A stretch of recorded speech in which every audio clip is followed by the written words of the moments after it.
Latest cold case file we're taking a look at.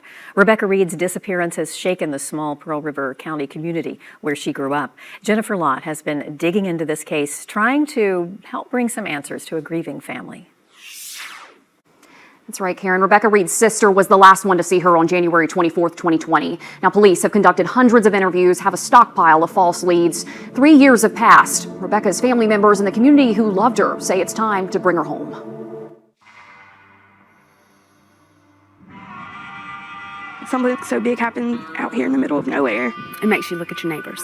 It's not like you say, okay, we've got a crime scene here, we can investigate this and gather evidence. You just have a person who's just disappeared. We've looked everywhere. There's no sign of her at all. And about dark, I get the phone call from my dad. She's not at home. That's when everything started, and here it is 3 years later.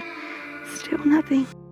In today's episode, we are covering the missing persons case for Rebecca Lee Reid, who went missing 6 years ago on January 24th of 2020. At the time of her disappearance, she was 5'7", 325 pounds, and she had short black hair and brown eyes. She wears glasses, has medical conditions such as severe diabetes, severe asthma, hypertension, and she has experienced trouble with mental health. Rebecca was born on May 1st, 1987, was 32 years old when she went missing, and would be 38 currently. She was goofy, outgoing, and a bit of a spitfire. She is believed to be wearing a black Carhartt jacket and black diabetic shoes, but it's unknown what shirt and pants she was wearing.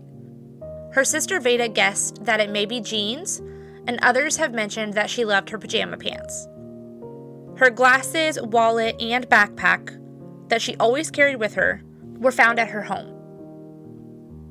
To be honest with you, and in the most respectful way possible, I personally do not believe Rebecca is alive. But I do believe that she deserves a proper burial and for her family to get to do a celebration of life if they want. And for people who knew what happened to her to do the right thing, even after all of this time. It is never too late to do the right thing. This is an interesting case because there are a lot of twists and turns, and in a small town, if you know you know, rumors fly. Let's get into the case. Rebecca lived in a rural town called Lumberton, Mississippi, which is just south of Hattiesburg, and it has a population of around 1,500 residents. Rebecca has a lot of relatives that live very close to her, and despite challenges thrown her way throughout her life, she forged on and was loyal to those around her. She stood up for what was right and loved her family and friends. Rebecca was a light to those around her, and she was very proud of her faith.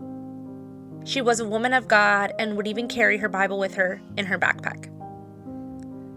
As I was researching this case, and before I spoke with anybody who was close to it or even involved, I started with just reading the NamUs report, which states the following in the circumstances section. Rebecca Reid disappeared from her residence in the 200 block of Leetown Road, Lumberton, Mississippi, on 1/24/2020. Rebecca was last seen at her residence, stating that she was going for a walk. Rebecca did not return to her residence. I have talked with many people close to this case, including Veda, Becca's sister, to get more details about the day of her disappearance to better understand what may have happened and what we can do to find Rebecca. Okay, so a little bit of background information that I feel might be relevant to the timeline when we go over that next. Becca, Veda, and her dad all lived together for just about a month before her disappearance. And her dad worked on a farm that was about a mile away from their home. He would walk to and from work. Their dad suffers from Alzheimer's, so it is reported that that is why Becca would sometimes walk with him to ensure that he got to or from work and home safely. I have been told conflicting information regarding how often Becca made this walk and what her normal route was. Regardless of which route she would have taken, there really is no shortcut. It would be at least a mile one way. It's reported that it would take between 30 and 45 minutes depending on which way you went and how fast you were walking. Becca needed her medication for her medical conditions.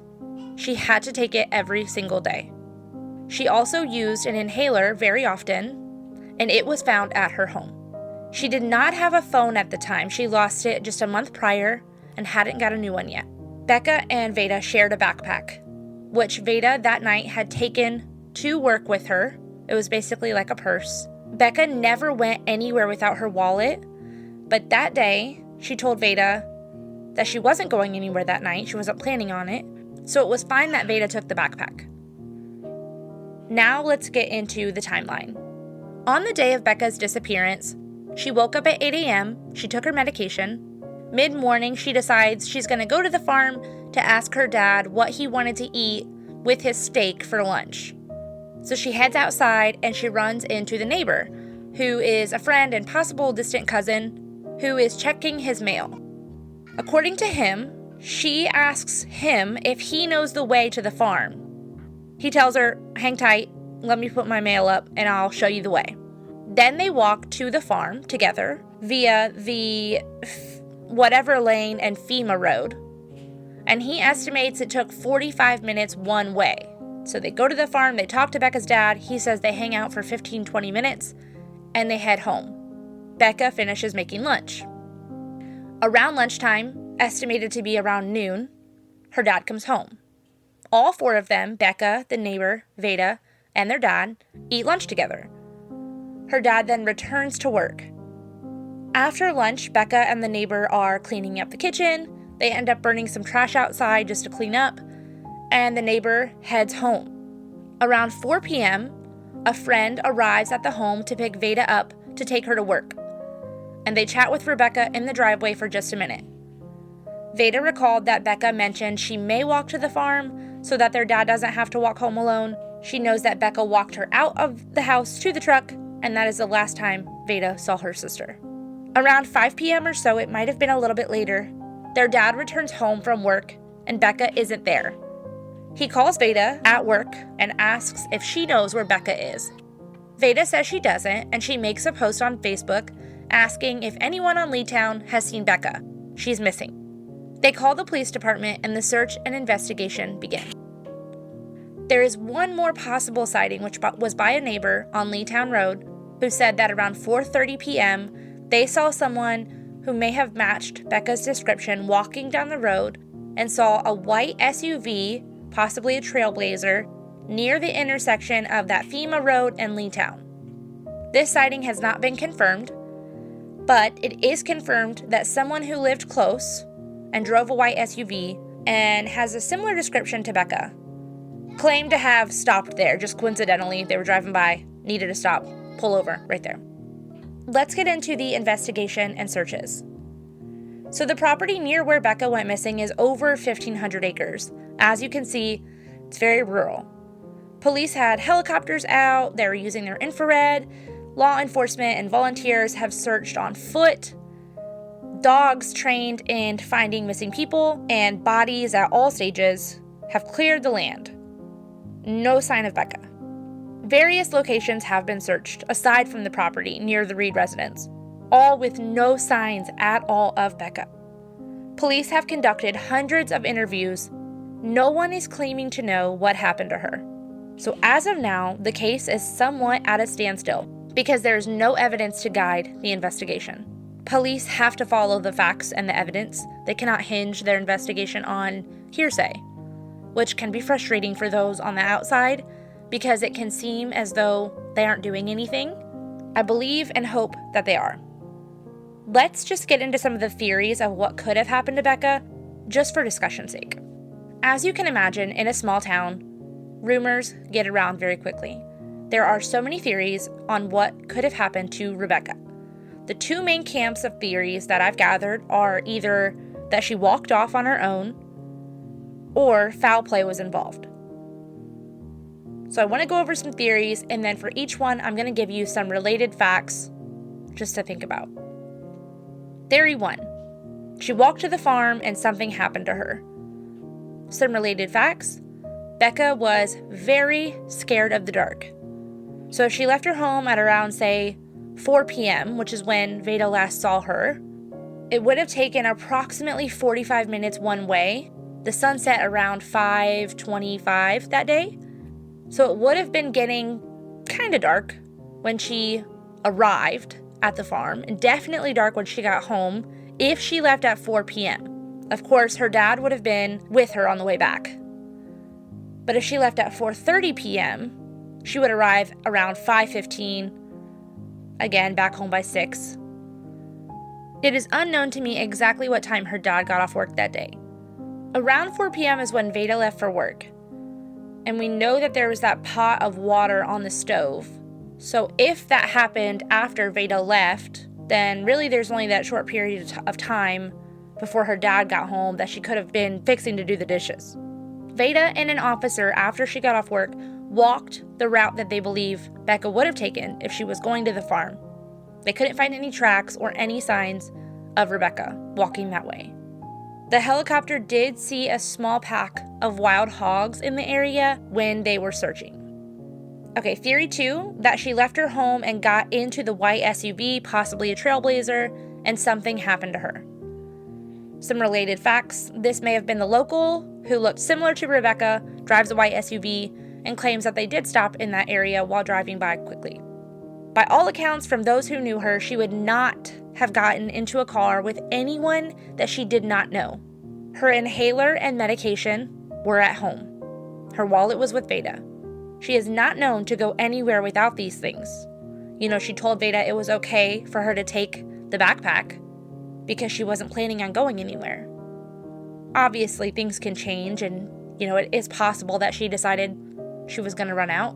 But with her not having a phone, unless she made prior plans, I don't know how they would have known to pick Becca up at that time. Theory 3, foul play is involved. Related facts: it is reported that someone owed Becca thousands of dollars. Becca's pastor's wife has been accused of being involved in some way, but the police have completely cleared her. Becca was very close with her. Becca lost her mother at a very early age, and the pastor's wife was kind of like a mother figure to her. She helped Becca get set up with an apartment. She helped her with some clothes and just making sure that Becca had what she needed. She seemed to genuinely care for Becca. She wanted her to be independent. She wanted her to be successful, and she wanted her to create a life for herself. The pastor's wife was out of town taking care of her family member on the day of Becca's disappearance. So as I've said, I know her name has been in the media in the past and brought up as potentially suspicious because she was close to Becca, but she has been completely cleared by police of any wrongdoing associated with Becca. The final fact is that Becca was boiling that pot of water to do dishes. The pot of water was on the stove with the dishes in it still when Veda got home from work. So right now the case is kind of at a standstill. There are no new leads as far as we know. Police have completed hundreds of interviews, conducted searches, and volunteer teams have spent countless hours working on this case. I am personally not going to let this case out of my sight until it is solved. Becca deserves to be found. She deserves justice too. There are 2 things that really break my heart about this case. First is that if foul play is involved, and if it were someone that she knew, her last thoughts would have been that someone who was supposed to love her and protect her, and that she loved and she would protect, ended up killing her. And second, that there are a lot of people who knew her and are familiar with her case. It breaks my heart knowing that there may be people who knew her and spent time with her who are not coming forward with what they know. I'm hoping that if this is the case, eventually the guilt will set in and they will want to relieve themselves of the weight carrying a secret like that would bear. So if you have any information about this case, it is not too late. Please contact the Pearl River County Sheriff's Department. If you don't want to speak with law enforcement, there are other ways that you can get an anonymous tip in through Missing Sippy or through Crime Stoppers. I will leave all of their information and my email address in the description box. There might still be a monetary reward through Crime Stoppers for info leading to an arrest, but I will leave all of their contact information in the description box below. Thank you so much for taking the time to learn about Rebecca Reid's case. It is never too late to come forward with information or to continue to physically search for missing people. Every person deserves to be found, and families deserve answers.